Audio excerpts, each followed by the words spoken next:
তো নমস্কার বন্ধুরা, কেমন আছো সবাই? আশা করি সবাই খুব ভালো আছো।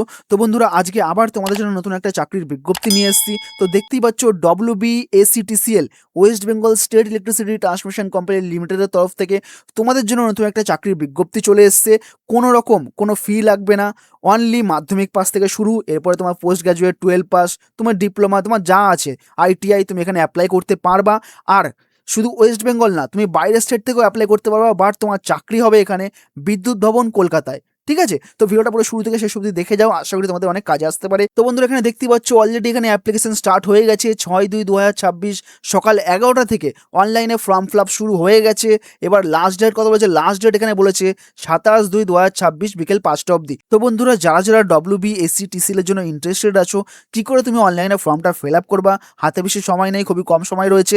তো ভিডিওটা পুরো শুরু থেকে শেষ অবধি দেখে যাও, আশা করি তোমাদের অনেক কাজে আসতে পারে। তো বন্ধুরা, প্রথমে বলে রাখি, তোমাদের এখানে অ্যাপ্লিকেশন ফর্ম ফিল আপ করার জন্য তোমাদের এখানে কোনো রকম কোনো পয়সা এখানে দিতে হচ্ছে না। সে তুমি যেই কাজটা হও না কেন, SC ST OBC বা জেনারেল, তোমার এখানে কোনো রকম কোনো পয়সা দিতে লাগছে না ফর্ম ফিল আপ করার জন্য। ঠিক আছে, তো এবার আসি আমরা সিলেকশন প্রসেস। তোমাদের সর্বপ্রথমে মাধ্যমিক বা উচ্চ মাধ্যমিকে তুমি কত নাম্বার পেয়েছো, মেরিট লিস্ট অনুযায়ী কত পার্সেন্টেজ পেয়েছো, সেই অনুযায়ী তোমার এখানে সিলেকশন হবে। যার পার্সেন্টেজ বেশি তাকে আগে কোয়ালিফাই করা হবে। ঠিক আছে, ওকে। তো বন্ধুরা, এবার আসি আমাদের পোস্টে, তুমি কোন কোন পোস্টের জন্য এখানে অ্যাপ্লাই করতে পারবা। সর্বপ্রথম দেখতে পাচ্ছ এখানে গ্র্যাজুয়েট অ্যাপ্রেন্টিসের জন্য ইলেকট্রিক্যালে টোটাল এখানে 11টা শূন্যপদ ফাঁকা আছে। তার মধ্যে এখানে সবথেকে ভালো, এখানে দেখতে পাচ্ছ ক্যাটেগরি ওয়াইজ এখানে তোমাকে দিয়ে দিয়েছে। UR এ 6খানা পোস্ট ফাঁকা আছে, SC-তে 2টো পোস্ট ফাঁকা আছে, ST-তে 1টা, OBC এতে 1টা, OBC B-তে 1টা। সেম নিচেও তাই, টেকনিশিয়ান অ্যাপ্রেন্টিসের জন্য তোমার এখানে ডিপ্লোমা আর ইলেকট্রিক্যালে টোটাল এখানে 58খানা শূন্যপদ ফাঁকা আছে। তার মধ্যে এখানে UR এ 33টা, SC-তে 12টা, ST-তে 3টে, OBC এতে 6টা, OBC B-তে 4টে। নিচেও সেম, টেকনিশিয়ান অ্যাপ্রেন্টিসের জন্য এখানে ITI, ওয়্যারম্যান আর ইলেকট্রিক্যালে তোমার এখানে টোটাল এখানে শূন্যপদ আছে 69টা। তার মধ্যে এখানে UR এ 40টা, মানে জেনারেল যারা, তাদের 40টা, SC-তে 14, ST-তে 3টে, এখানে 7টা, এখানে 5টা। টোটাল এখানে 138টা এখানে শূন্যপদ ফাঁকা আছে। ঠিক আছে, ওকে। তো বন্ধুরা, এখানে মিনিমাম এডুকেশন কোয়ালিফিকেশন কি চাওয়া হয়েছে, সবার নিচে আসি। টেকনিশিয়ান অ্যাপ্রেন্টিসের জন্য যারা ITI, ওয়্যারম্যান আর ইলেকট্রিশিয়ানের জন্য জব করতে চাও, তাদেরকে মিনিমাম মাধ্যমিক পাস কিংবা ITI করা থাকতে হবে ওয়্যারম্যান বা ইলেকট্রিশিয়ানের ওপর। তো এখানে প্রায় 69টা এখানে ভ্যাকেন্সি ফাঁকা আছে। ঠিক আছে, এবার আসি আমরা 2 নম্বরে, টেকনিশিয়ান অ্যাপ্রেন্টিস ডিপ্লোমা ইলেকট্রিক্যালের জন্য। এখানে কি বলেছে, এখানে ডিপ্লোমা করতে হবে ইলেকট্রিক্যাল ইঞ্জিনিয়ার অর টেকনোলজির ওপর, তাও আবার 3 বছরের ফুল টাইম কোর্স করতে হবে ফ্রম এনি ইনস্টিটিউট বা কলেজ ওয়েস্ট বেঙ্গল স্টেট কাউন্সিলের থেকে। ঠিক আছে, এখানে প্রায় 58খানা ভ্যাকেন্সি ফাঁকা আছে। এবার আসি 1 নম্বরে, গ্র্যাজুয়েট অ্যাপ্রেন্টিস ফর ইলেকট্রিক্যাল। এখানে কি বলেছে, গ্র্যাজুয়েশন ইন ইলেকট্রিক্যাল ইঞ্জিনিয়ারিং, তাও আবার 4 ইয়ার কোর্স। এখানে দেখতে পাচ্ছ 4 year course from any institute recognised by AICTE। ঠিক আছে, ওকে। তো বন্ধুরা, এবার আসি আমরা এজ লিমিট।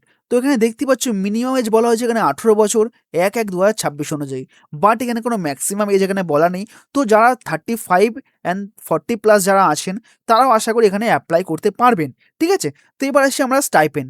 তো বন্ধুরা, জানোই তোমরা যে ট্রেনিং চলাকালীন যেটা দেওয়া হয় তাকে স্টাইপেন্ড বলা হয়। তো এখানে দেখতেই পাচ্ছ গ্র্যাজুয়েশন অ্যাপ্রেন্টিসের জন্য এখানে টোটাল এখানে 10,500 এখানে স্টাইপেন্ড দেওয়া হবে। টেকনিশিয়ান অ্যাপ্রেন্টিসের জন্য এখানে যারা ডিপ্লোমা আর ইলেকট্রিক্যালের যারা আছেন, তাদের এখানে 9,500 এখানে স্টাইপেন্ড দেওয়া হবে।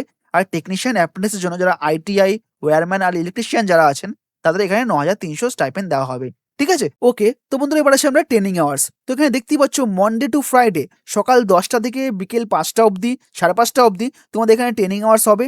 আর লাঞ্চ ব্রেক আছে দুপুর 1:30টা থেকে দুপুর 2টো অবধি, মানে তোমাদের প্রায় আধ ঘন্টা তোমাদের এখানে লাঞ্চ ব্রেক দেওয়া হবে। এবার আসি 2 নম্বরে, আর এখানে স্যাটারডে আর সানডে অফ ডে, কোনো রকম তোমাদের এখানে কোনো ট্রেনিং এখানে হচ্ছে না। ওকে। তো বন্ধুরা, এবার দেখে নাও তুমি এখানে ফর্মটা কি করে ফিল আপ করবা। সবার প্রথমে তোমাকে আসতে হবে WBACTCL এর অফিসিয়াল সাইটে। আসার পর এখানে ক্লিক করবা। ক্লিক করার পর এই যে দেখছো ক্লিক হেয়ার টু অ্যাপ্লাই, দেখতে পাচ্ছ এটা, সিম্পলি এখানে ক্লিক করবা। তারপরে তোমাকে নতুন করে এখানে রেজিস্ট্রেশন করতে হবে। তো সিম্পলি এখানে ক্লিক করবা। এইটা হচ্ছে পুরো ফর্ম, এই যে WBACTCL যে পুরো ফর্মটা, সেটা হচ্ছে এইটা। ঠিক আছে, তো ভালো করে কোনো যাতে ভুল না হয়, নিখুঁতভাবে এখানে ফর্মটা ফিল আপ করবা। তোমার নাম সর্বপ্রথমে, ফাদার্স বা guardian name, date of birth, gender, okay. তারপরে তুমি কোন পোস্টের জন্য তুমি এখানে অ্যাপ্লাই করতে চাও সেটা তুমি সিলেক্ট করে নেবা তোমার কোয়ালিফিকেশন অনুযায়ী। তারপরে এই যে দেখছো, এটা দেখছো NATS বা NAPS এর রেজিস্ট্রেশন নাম্বার, এটা তুমি কোথা থেকে পাবা। তোমাকে এখানে NATS বা NAPS এর পোর্টালে গিয়ে তোমাকে এখানে রেজিস্ট্রেশন করতে হবে, সেটারই নাম্বারটা তোমাকে এখানে টাইপ করে দিতে হবে। বুঝতে পারলা?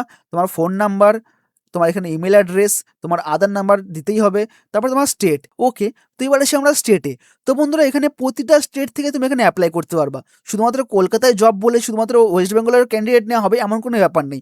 প্রতিটা স্টেটের ক্যান্ডিডেটকে এখানে নেওয়া হচ্ছে। তো সিম্পলি তুমি তোমার এখানে স্টেট এখানে সিলেক্ট করে দেবা। করে দেওয়ার পর তোমার এখানে পার্মানেন্ট অ্যাড্রেস দেবা, তোমার ডিস্ট্রিক্ট দেবা, তোমার পিনকোড, তোমার caste, general, OBC, SC, ST caste এখানে সিলেক্ট করে দেবা। তারপরে তোমার কাস্ট সার্টিফিকেট। ধ্যান রেখো, খেয়াল রেখো, পিডিএফ এর 500 কেবি থেকে 1 এমবির বেশি যাতে না হয়, তাহলে এখানে নেবে না। ঠিক আছে? এবার আসি আমরা মাধ্যমিকের যে তুমি যে বোর্ড থেকে পাস করেছো, ঠিক আছে? সেই বোর্ডের নাম এখানে লিখতে হবে। কত বছর মানে কোন সালে পাস করেছো সেই সালটা এখানে লিখতে হবে। আর তুমি মাধ্যমিকে কত পার্সেন্ট তুমি নাম্বার পেয়েছো, 50, 60, 70 সেখানে নাম্বার এখানে লিখে দেবা। ঠিক আছে? এবার আসি আমরা 12 পাসের হায়ার সেকেন্ডারি। সিম্পলি এখানে তুমি কোন বোর্ড থেকে পাস করেছো, কত সালে পাস করেছো, আর তোমার পার্সেন্টেজ কত এখানে। তো এরপরে রিকুইজিট কোয়ালিফিকেশন, মানে তুমি গ্র্যাজুয়েশন বা ডিপ্লোমা বা আইটিআই কোন কাউন্সিল বা ইউনিভার্সিটি থেকে করেছো সেটা তোমার নাম এখানে লিখতে হবে। কত সালে তুমি পাস করেছো সেটা এখানে লিখে দিতে হবে। আর তুমি কত পার্সেন্টেজ তুমি এখানে নাম্বার পেয়েছো। ঠিক আছে? এবার তোমার রিকুইজিট কোয়ালিফিকেশন সার্টিফিকেট বা মার্কশিট, তোমার এখানে যে গ্র্যাজুয়েশনের যে সার্টিফিকেটটা আছে বা মার্কশিট আছে আইটিআই এর, সেটা তোমার এখানে ফাইলটাকে তোমার আপলোড করতে হবে।